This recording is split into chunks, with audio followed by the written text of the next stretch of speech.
Hello students, मैं हूं धीरज अवस्थी और स्वागत है आपका मेरे यूट्यूब चैनल पर। स्टूडेंट्स, आज के वीडियो में हम लोग बात करने जा रहे हैं power series in complex analysis की और रेडियस ऑफ कन्वर्जेंस, जो कि एक बहुत ही इम्पोर्टेंट टॉपिक है। तो पावर सीरीज़, आइए देखते हैं which series is known as power series. A series of the form sigma n from 0 to infinity an z minus z naught to the power n is called power series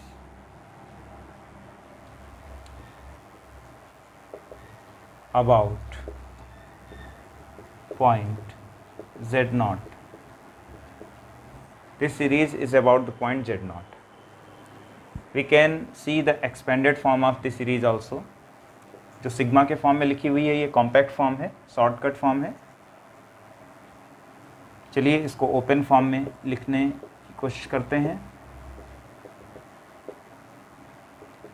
first term n equal to 0 लेने से आएगा, that is a nought and this whole will become 1 plus a1 z minus z nought to the power 1 plus a2 z minus z naught to the power 2, so on.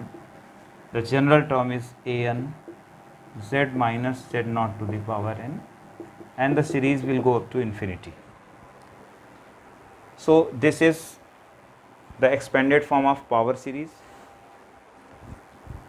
इस series का एक ज़्यादा simple form हमें मिलता है z not equal to 0 लेने पर। When z naught is equal to 0, then we get a more simple form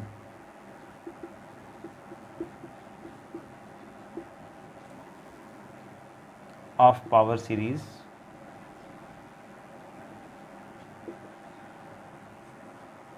which is sigma an z to the power n. So in most of the cases we will see this form of power series. ठीक है ना, ज़्यादातर चीज़ों में यही form use होता है। z not वाला केस बहुत ही रेयरली हमको देखने को मिलेगा। तो इस सीरीज़ को पावर सीरीज़ कहा जाता है। अब बात करते हैं पावर सीरीज़ के कन्वर्जेंस और डाइवर्जेंस की। आप लोग जानते हैं कि कोई सीरीज़ होती है तो कोई सीरीज़ कन्वर्जेंट होती है और कोई सीरीज़ डाइवर्जेंट होती है। तो हम लोग यहाँ पर यही डिस्कस करेंगे कि सीरीज़ कन्वर्जेंट होती है तो किस डोमेन में, किस रीजन में कन्वर्जेंट है और कन्वर्जेंट होने की क्या कंडीशन है। पावर सीरीज़ को देखने के बाद अब हम लोग बात करने जा रहे हैं रेडियस ऑफ कन्वर्जेंस की।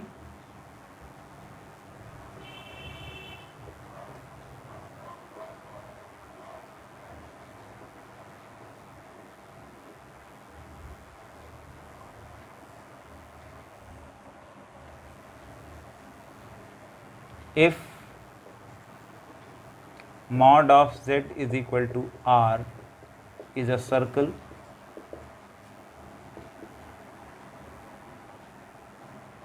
within which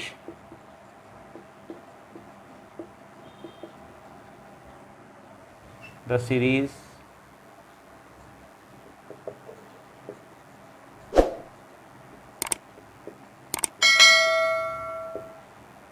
is convergent at every point.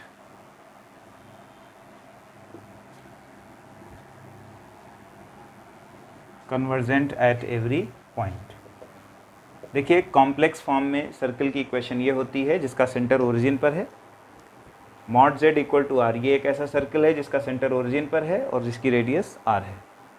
तो कह रहा है कि एक ऐसा सर्कल है जिस सर्कल के भीतर हर पॉइंट पर, at every point inside the circle, our power series is convergent, then this circle will be known as circle of convergence and the radius of this circle r will be called radius of convergence.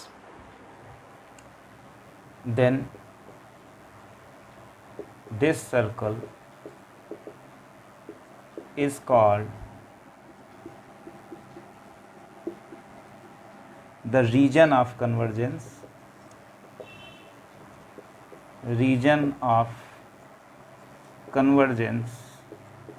or domain of convergence,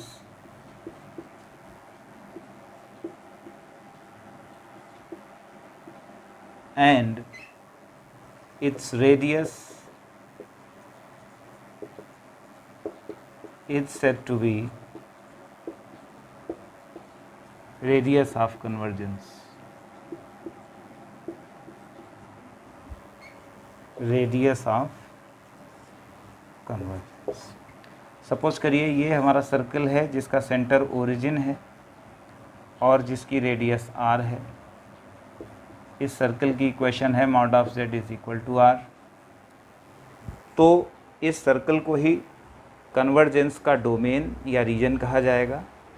this circle is domain और region of convergence, domain or region of convergence, and obviously r is the radius of this circle is the radius of convergence। यानी जिस circle के भीतर हमारी series convergent होती है उस circle के रेडियस को रेडियस ऑफ कन्वर्जेंस कहा जाता है। Now 3 cases arise regarding this radius of convergence.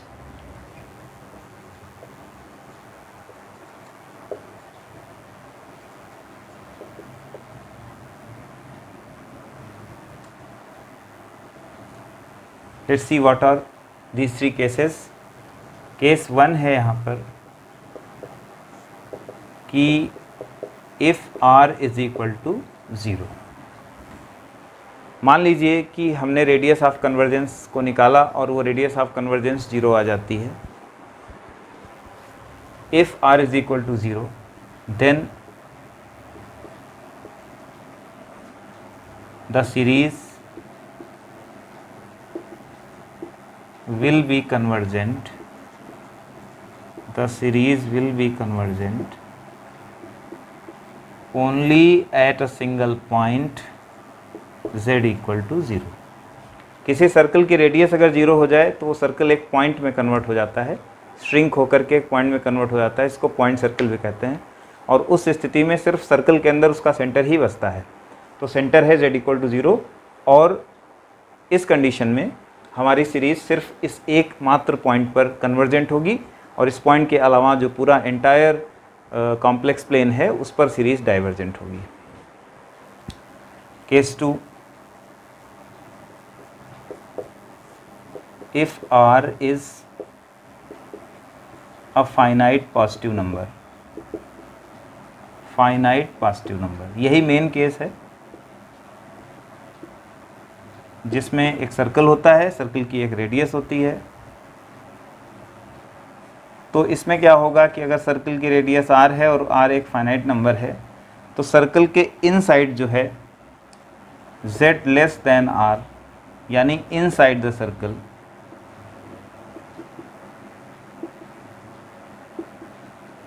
हमारी सीरीज कन्वर्जेंट होगी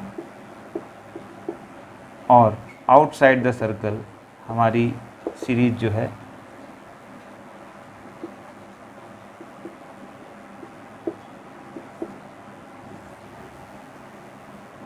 डाइवर्जेंट होगी। ठीक है ना। इस केस में अंदर सर्कल के कन्वर्जेंट है और बाहर डाइवर्जेंट है। और केस है तीसरा कि इफ r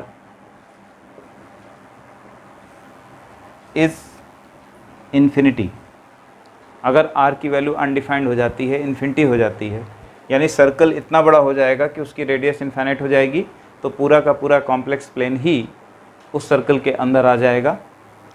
तो इस स्थिति में हम लोग ये कहेंगे कि जब इन्फाइनाइटली लार्ज साइज़ का सर्कल हो जाएगा तो सर्कल के आउटसाइड कुछ रह ही नहीं जाएगा, सब कुछ सर्कल के इनसाइड ही आ जाएगा। तो हमारी series throughout entire complex plane पर कन्वर्जेंट हो जाएगी। उस केस में डाइवर्जेंट वो कहीं पर नहीं होगी। Then the series is convergent in the entire complex plane, in the entire complex plane। तो देखिए ये हमने डेफिनीशन पढ़ ली रेडियस ऑफ कन्वर्जेंस की, उसका संबंध एक सर्कल से है, उस सर्कल के अंदर हर पॉइंट पर हमारी सीरीज़ पावर सीरीज़ कन्वर्जेंट है, उस सर्कल के बाहर डाइवर्जेंट है। दो एक्सट्रीम केसेस भी हमने देखे कि अगर r 0 है और r इन्फिनिटी है, ये दो एक्सट्रीम केसेस हैं। तो इसमें सिर्फ एक सिंगल पॉइंट पर कन्वर्जेंट है, बाकी पूरी डाइवर्जेंट है, और इसमें एवरीवेयर कन्वर्जेंट है हमारी सीरीज़। इस केस में डाइवर्जेंट वो कहीं नहीं हो सकती। और सबसे मेन केस जो है वो ये वाला है, जिसमें एक सर्टेन रीजन के अंदर हमारी सीरीज़ कन्वर्जेंट है, उसके बाहर सीरीज़ डाइवर्जेंट है। ठीक है, तो इतना करने के बाद अब हम लोग बात करेंगे कि रेडियस ऑफ कन्वर्जेंस को निकालने के लिए, फाइंड आउट करने के लिए फार्मूला क्या है।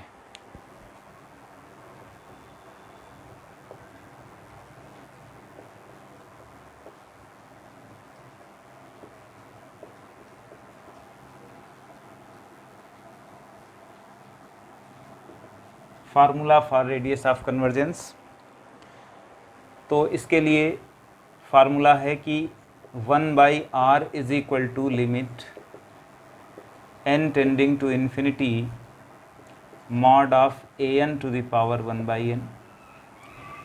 इसके लिए दो फार्मूले हमारे पास होंगे और एक और फार्मूला होगा, that formula is 1/r is equal to limit n tending to infinity mod of an plus 1 upon limits. ये दोनों फार्मूले अलग अलग केसेस में यूज़ होते हैं। देखिए इन दोनों फार्मूले में an का यूज़ करके रेडियस निकाली जा रही है, जो सीरीज़ में कोफिशिएंट an होता है।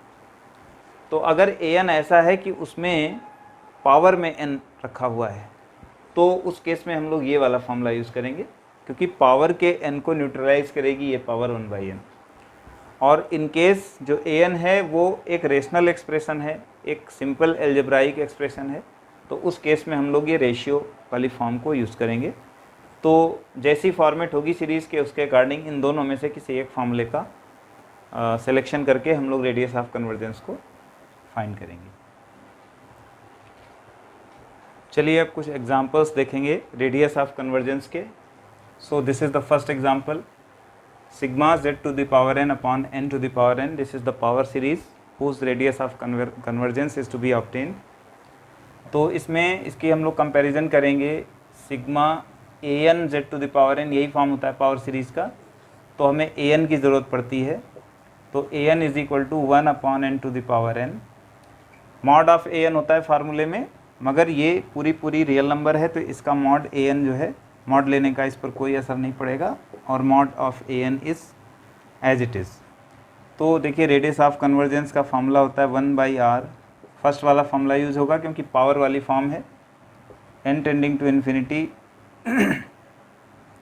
Mod of A N to the power 1/n limit 1/n to the power n whole power 1/n। जब ये पावर इस पर ऑपरेट होगी तो पावर से पावर कैंसिल हो जाएगी और बचेगा सिर्फ 1/n। पावर n से ये 1/n कैंसिल कर देगा, और इन्फिनिटी रखेंगे तो 1/इन्फिनिटी हमें ज़ीरो देगा। तो 1/r की वैल्यू ज़ीरो है, तो r की वैल्यू इन्फिनिटी आ जाती है। तो इस सीरीज़ के लिए रेडियस ऑफ कन्वर्जेंस जो है वो इन्फिनिटी है। सेकेंड एग्जांपल में an है log of n to the power n, ये भी पूरा रियल है, तो इसका भी मॉड लेंगे तो कोई चेंज नहीं होगा, log n to the power n। तो 1/r फार्मूला जो है रेडियस ऑफ कन्वर्जेंस के लिए, that is limit n tending to infinity mod of an to the power 1/n limit n tending to infinity log n to the power n whole power 1/n, दोनों power cancel कर देंगी, limit n tending to the infinity log n बचेगा सिर्फ। और अब जो इसकी limit हम लोग यहाँ पे इन्फिनिटी रखेंगे, तो log ऑफ इन्फिनिटी खुद में इन्फिनिटी होता है। log फंक्शन का ग्राफ आप लोग जानते हैं ये होता है, और इसमें आप देख सकते हैं जब हमारा इंडिपेंडेंट वेरिएबल यानी जो भी x है या n है वो इन्फिनिटी अप्रोच करता है, तो उसके करस्पॉन्डिंग हमारा फंक्शन भी कहाँ जा रहा होता है, फंक्शन भी इन्फिनिटी जा रहा होता है।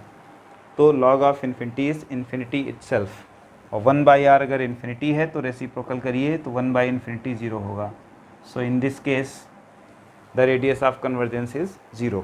आप देख सकते हैं दोनों एक्सट्रीम केसेस हैं, इसमें इन्फिनिटी और इसमें 0। चलिए अगला एग्जांपल देखते हैं। इस एग्जांपल में an जो है वो 4 + 3i to the power n है।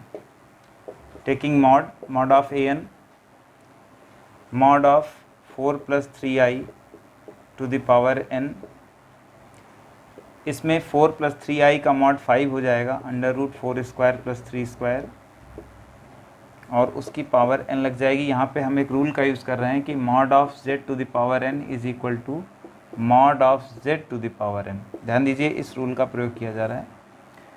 तो ये चीज़ 5 बनेगी, 5 टू द पावर n। और अब हम रेडियस ऑफ कन्वर्जेंस का फॉर्मूला लगा सकते हैं,